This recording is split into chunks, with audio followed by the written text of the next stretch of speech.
नमस्कार. आज आपण पाहणार आहोत समास. समास म्हणजे काय? समास म्हणजे शब्दांचा संक्षिप्त रूप करून जो नवीन जोड शब्द तयार होतो, जो नवीन सामासिक शब्द तयार होतो, त्या समास असं म्हटलं जातं. संक्षिप्त म्हणजे शॉर्ट करणे. उदाहरण आपण घेऊया, क्रीडेसाठी असलेले अंगण. पुढं खूप मोठं आहे, क्रीडेसाठी असलेले अंगण, त्याचे शॉर्ट फॉर्म किंवा आपण संक्षिप्त रूप करूया, ते म्हणजे क्रीडांगण. लक्षात आलं? त्यानंतर आहे या समासाचे 4 प्रकार पडतात. पहिला आहे अविभाव समास, दुसरा आहे तत्पुरुष समास, तिसरा आहे द्वंद्व समास आणि चौथा आहे बहुव्रीही समास. पहिला बघूयात अविभाव समास. अविभाव समासामध्ये अविभाव समास म्हणजे काय? ज्या सामासिक शब्दामध्ये पहिलं पद इम्पॉर्टंट असतं, महत्वाचं असतं, त्यास अविभाव समास असं म्हणतात. उदाहरणार्थ बघूयात आपण यथाशक्ती, प्रतिदिन, गैरहजर, हर दिन, बेमालूम, बिनशर्त, बिनधो.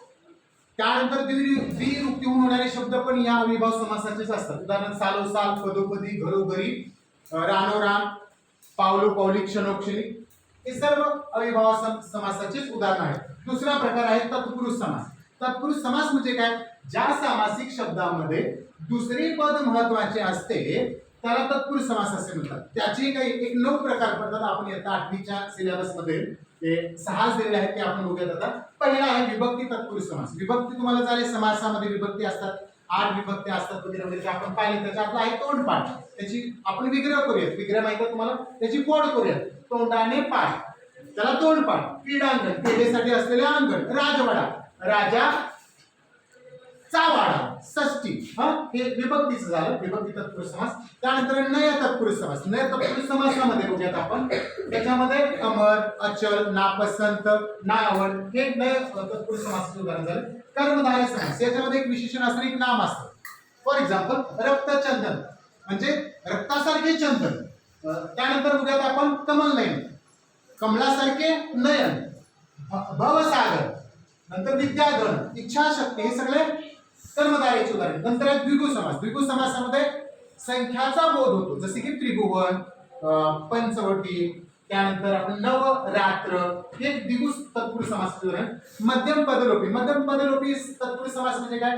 ज्या सामासिक शब्द, जेव्हा तो सामासिक शब्द तयार होत असतो त्याच्यामध्ये मधले पद ड्रॉप होतात किंवा गायब होतात. उदाहरणार्थ बघूयात आपण पुरणपोळी, पुरण घालून तयार केलेली पोळी, याला आपण पुरणपोळी म्हणतो. त्यानंतर वडापाव, वडा घालून तयार केलेला पाव म्हणजेच वडा पाव. त्याची उदाहरण. त्यानंतर आहे 6वा प्रकार कृदंत तत्पुरुष समास. कृदंत म्हणजे काय? याच्यामध्ये नारा प्रत्यय लागत असतो, जसे की जलद, जल देणारे, नारे. शेतकरी, शेती करणारे, नारे. पांथस्थ, पांथेवर असणारे.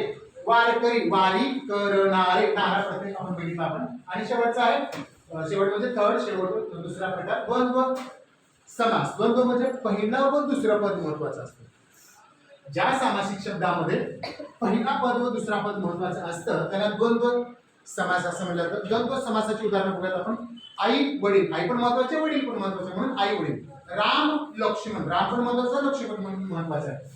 सुख दुःख, सुखी महत्वाचा आहे, दुःखी म्हणून सुख दुःख. न्याय अन्याय, न्याय पण महत्वाचा, अन्याय पण महत्वाचा. नेक्स्ट आहे बहुव्रीही समास. बहुव्रीही समास म्हणजे काय? एक सधन असणारा, सधन म्हणजे जास्त धन आहे किंवा समृद्ध असणारा शेतकरी म्हणजेच बहुव्रीही, असं त्याचा अर्थ होतो शब्दशः. त्याचे उदाहरण बघूयात. नीळकंठ, निळाकंठ आहे असा तो कोण? शंकर. शंकर. पितांबर. नंतर आहे गजानन, ज्याचे आनंद गजासारखे आहे असा तो कोण? गणपती. गणपती, गणेश. चक्रपाणी, चक्र आहे ज्याच्या पाणीत म्हणजे हातात असा तो कोण? विष्णू. विष्णू. नंतर आहे भालचंद्र, ज्याच्या कपाळावरती, भालावरती कपाळ असा, चंद्रकोर आहे असा तो भालचंद्र. आणि चंद्रमुखी. Thank you so much.